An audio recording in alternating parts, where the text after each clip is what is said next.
304 number রুমে আমাদের টিচারদের সাথে অশুভ আচরণ করার সাথে সাথে আমরা খবর পেয়ে বা আমাদের ট্যাগ অফিসার মামুন সাহেব আমি ওখানে গিয়ে তাদেরকে নিবৃত্ত করার চেষ্টা করি এবং বলতে থাকি যে তোমরা লেখাপড়া করো, পরীক্ষা তো সরকার তোমাদেরকে নকল করার কোনো সুযোগ যেহেতু নাই, সুতরাং আমরা নকল করার সুযোগ দিতে পারবো না। যথারীতি প্রত্যেকটা রুমেই তারা এইভাবে নকল করার জন্য আমাদের টিচার না দেওয়ার কারণে আমাদের টিচারদেরকে বিভিন্নভাবে অপদস্থ করে। কলেজে ঢুকলাম, তারা ভাঙচুর করতেছে, মিছিল করতেছে এবং ইট ছুঁড়ে মারছে। ইট ছুঁড়ে মারাতে আমার পায়ে আঘাত লেগেছে। আচ্ছা, তাদের মূলত দাবি যেটা শুনলাম, নকল করতে দিতে হবে।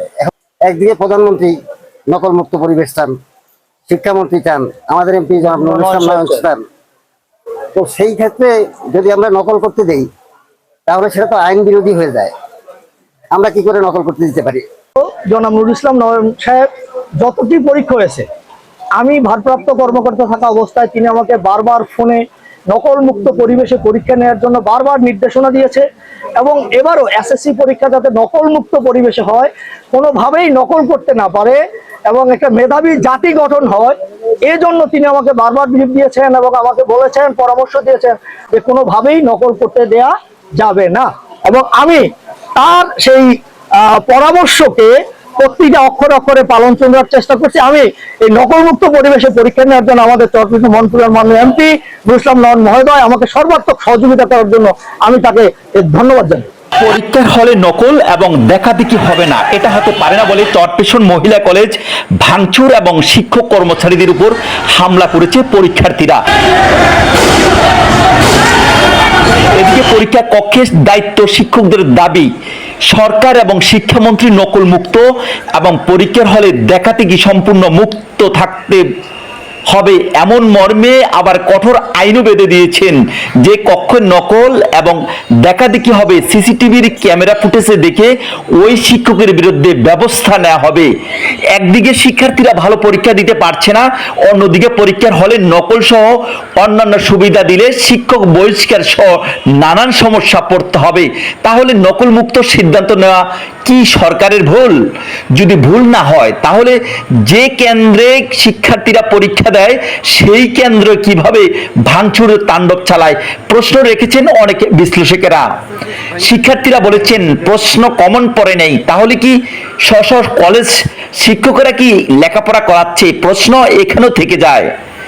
তবে যারা এক সময় দেশ পরিচালনা করবে, দেশের ভবিষ্যতে গড়বে, তারাই তাণ্ডব চালিয়ে মানুষ গড়ার কারিগর শিক্ষকদের উপর হামলা এবং শিক্ষা প্রতিষ্ঠান ভাঙচুর করেছে।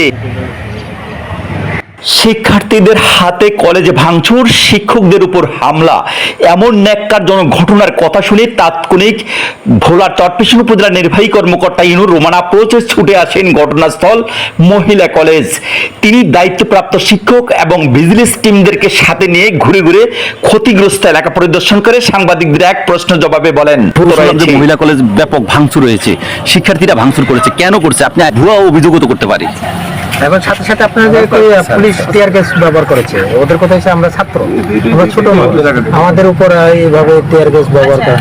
এখন আপনারা ছাত্র ছোট মানুষ, কিন্তু 300 জন সংঘবদ্ধ হয়ে তারা যদি ভাঙচুর করে সেক্ষেত্রে তো পরিস্থিতি নিয়ন্ত্রণে পুলিশ টিয়ার গ্যাস দেখেছেন যে এখানে তো আসলে পরীক্ষা অনুষ্ঠিত হয়েছে। আমাদের চরপেশন সরকারি কলেজের স্টুডেন্টরা এখানে পরীক্ষা দিচ্ছে ফাতেমা মতিন মহিলা কলেজে। তো পরীক্ষা প্রশ্ন কঠিন হয়েছে, প্লাস হচ্ছে আপনার টিচাররা তাদেরকে মানে সুযোগ দিচ্ছে না, এই মর্মে তাদের মধ্যে শুনলাম। এরপরে শুনলাম যে বিভিন্ন রকম অনাকাঙ্ক্ষিত পরিস্থিতি তৈরি হয়েছে। তো পরবর্তীতে পুলিশ পরিস্থিতি নিয়ন্ত্রণে এনেছে। এখন পর্যন্ত পরিস্থিতি ঠিক আছে, স্বাভাবিক আছে। ভোলার চরপেশন থেকে কামরুল শিকদার, চরপেশন টিভি।